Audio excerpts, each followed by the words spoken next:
Ya, Shalom jemaat Tuhan. Kita berjumpa lagi dalam renungan harian Kamis. Hari ini topiknya adalah apa itu Injil? Apa itu Injil? Saya membacakan dari 1 Korintus pasal 15 ayat 3 sampai 4. Sebab yang sangat penting telah kusampaikan kepadamu, yaitu apa yang telah kuterima sendiri, ialah bahwa Kristus telah mati karena dosa-dosa kita, sesuai dengan kitab suci, bahwa ia telah dikuburkan dan bahwa ia telah dibangkitkan pada hari yang ketiga, sesuai dengan kitab suci. Amin. Biarkanlah bacaan firman Tuhan. Injil adalah berita yang menggemparkan, penuh sukacita, bahwa Allah memperbaharui seluruh ciptaan, termasuk Anda dan saya, melalui kematian dan kebangkitan Kristus. Nah, ini adalah sebuah definisi yang akurat, singkat, dan syarat dengan makna dan implikasi. Injil memberitahu kita bahwa kita diselamatkan dari Allah, oleh Allah, dan untuk Allah. Nah, mari kita melihat lebih jauh kebenaran tersebut. Diselamatkan dari Allah. Apa artinya? Manusia memilih untuk hidup tanpa Allah, bahkan memusuhi Allah. Itulah sebabnya ia layak menerima amarah dan murka Tuhan yang suci atas dosa kita. Karena upah dosa adalah maut. Roma 6 ayat 23. Itu yang pertama. Kemudian diselamatkan oleh Allah. Namun Allah dalam anugerahnya, ia berinisiatif mengutus Yesus Kristus, anaknya yang tunggal, masuk ke dalam dunia, berinkarnasi, jadi manusia untuk menyelamatkan manusia dari hukuman dosa itu. Kemudian kita diselamatkan untuk Allah. Allah menyelamatkan kita agar hidup kita tidak lagi untuk diri kita sendiri, untuk kemuliaan diri sendiri, tapi kembali untuk menjadi kemuliaannya, baik di dunia ini maupun di dunia yang akan datang. Nah, saudara, yang menyalibkan Yesus pada akhirnya bukanlah orang Yahudi atau Romawi, namun Tuhan Allah sendiri. Tetapi Tuhan berkehendak meremukkan dia dengan kesakitan. Itulah yang dicatat oleh Nabi Yesaya di pasal 53 ayat 10. Memang dosa kitalah yang membuat dia, sang juru selamat itu, teregang di kayu kasar itu. Namun dalam rencana keselamatan Allah yang menimpakan seluruh dosa manusia kepada Yesus Kristus, yang Yesus Kristus sendiri dengan sukarela memberikan nyawanya sebagai korban penebus dosa manusia. Ibrani 12 ayat 2. Nah, saudara, itulah berita Injil. Kita diselamatkan dari Allah, oleh Allah, dan untuk Allah. Kemudian Injil itu meruntuhkan 3 hal. Jadi Injil yang adalah inisiatif yang sangat luar biasa dari Allah, dirancang dari Allah sejak semula untuk menyenangkan dirinya yang suci dan untuk meruntuhkan manusia yang berdosa. Allah bukan saja menyatakan Injil, tetapi ia juga mencelikkan mata rohani kita untuk melihat bagaimana Injil itu meruntuhkan 3 hal dalam kehidupan kita.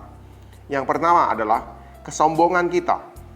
Injil memberitahu kita bahwa masalah terbesar itu dalam kehidupan manusia itu bukanlah dari luar, tetapi dalam diri kita.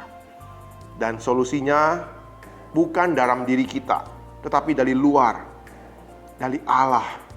Kita tidak dapat menyelamatkan diri sendiri.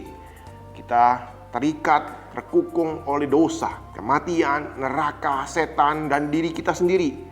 Kita butuh juru selamat. Yang kedua, Injil meruntuhkan kebijaksanaan kita. Injil memberitahukan kita bahwa Allah di dalam Kristus menjadi manusia untuk menghidupi hidup yang seharusnya kita hidupi. Karena kita nggak mampu. Dan mengalami kematian yang kita layak alami, namun kita tidak alami. Kristus yang menjadi manusia melakukan hal ini, menghidupi hidup yang seharusnya dan mengalami kematian yang harusnya kita alami, tetapi tidak kita alami setelah percaya kepada Dia. Yang ketiga, Injil meruntuhkan pengetahuan kita. Kelahiran dan kematian Yesus adalah hal yang suprarasional, di luar nalar kita. Ketika rahim Maria seharusnya kosong, malah terisi. Dan kubur Yesus yang seharusnya berisi, malah kosong. Kita diberitahu bahwa inkarnasi dan kebangkitan Kristus itu bertentangan dengan metode ilmiah yang pernah ditemukan dan yang pernah dikembangkan manusia. Karena Allah melampaui semuanya itu. Nah, saudara, jadi kita udah mengetahui apa itu Injil dan apa yang Injil runtuhkan dalam kehidupan manusia, yaitu kesombongan kita, kebijaksanaan kita, dan pengetahuan kita. Jadi akhirnya saudara, semakin kita memahami kebenaran Injil, semakin kita mengagumi keluasan dan keampuhan Injil untuk mendobrak batasan-batasan yang sering kali kita buat. Berikut ada 6 fakta Alkitab yang menjelaskan tentang Injil. Pertama, Injil bukan hanya menghadirkan kuasa Allah, tetapi Injil itu adalah kuasa Allah sendiri. Roma 1 ayat 16. Yang kedua, Injil bukan hanya menyalurkan berkat Allah, tetapi berkat Allah itu sendiri. 1 Korintus 9 ayat 23. Injil bukan hanya menampakkan kemuliaan Allah, tetapi adalah kemuliaan Allah itu sendiri. 2 Korintus 4 ayat 4 dan 6. Injil bukan hanya membawa kehidupan baru, tetapi hidup Allah itu sendiri. 1 Korintus 4 ayat 15. Injil bukan hanya untuk orang yang belum Kristen atau baru percaya, tetapi untuk semua orang Kristen yang terus bertumbuh dalam iman dan kerohanian setelah mereka percaya. Kolose 1 ayat 6. Injil bukan hanya relevan dengan soal keselamatan, tapi dengan setiap aspek kehidupan manusia.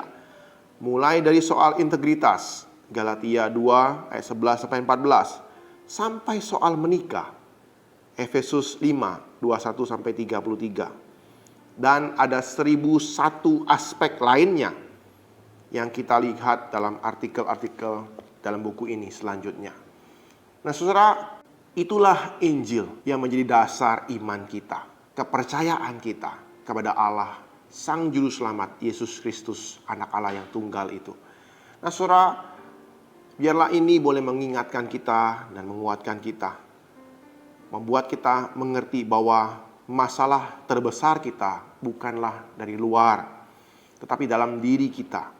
Dan solusinya bukanlah di dalam diri kita, tetapi dari luar, yaitu dari Allah yang turun ke dunia ini, menjadi manusia, hidup di tengah-tengah kita.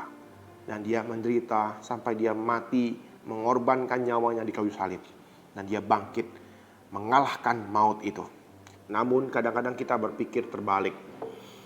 Kita pikir masalah yang terbesar dalam hidup manusia itu dari luar. Masalahnya di luar. Misalnya orang pikir masalahnya adalah kesulitan ekonomi, krisis moneter, pemerintah, terus masalah-masalah rasis, suku dan sebagainya. Ada penyakit-penyakit dari luar. Itu yang kita pikirkan, itu masalahnya. Padahal itu dampak luarnya. Dan kita pikir solusinya adalah dalam diri kita. Kita harus punya semangat, kita harus punya usaha, kita punya keberanian, pantang menyerah, resiko, bisa tempuh berbagai risiko. Kita punya pengetahuan, relasi banyak, banyak decking, punya EQ tinggi dan sebagainya. Kita punya moral yang baik. Namun saudara, itu bukanlah pemikiran yang alkitabiah. Nah, saudara, biarlah pembahasan tentang Injil ini boleh mengubah pola pikir kita, bahwa solusi itu datang dari Kristus, bukan dalam diri kita. Ketika ia datang dan kita percaya kepada karya keselamatannya, Injil itu akan mengubah hidup kita, hati kita, pola pikir kita. Dan itu yang memulihkan kehidupan kita. Nah, saudara, biarlah ini boleh menjadi perenungan kita, menjadi dasar kita bertindak. Dalam setiap kehidupan kita, kita boleh melangkah melalui terang Injil Yesus Kristus. Amin. Mari kita berdoa. Tuhan, kami bersyukur buat kebenaran firman-Mu yang telah kami belajar pada hari ini. Kami melihat bahwa Injil itu mengajar kami bahwa kami diselamatkan dari Tuhan, oleh Allah, dan untuk Engkau ya Allah. Dan itu semua meruntuhkan segala pengetahuan, kebijaksanaan kami dan kesombongan kami. Nah, biarlah Tuhan, dengan Injil yang Tuhan telah berikan kepada kami boleh terus hidupi hari demi hari, jam demi jam, momen demi momen. Tolong kami Tuhan, perlengkapi kami dan siapkanlah hidup kami untuk ikut Engkau dalam terang Injil. Di dalam nama Tuhan Yesus kami ucap syukur dan berdoa. Amin.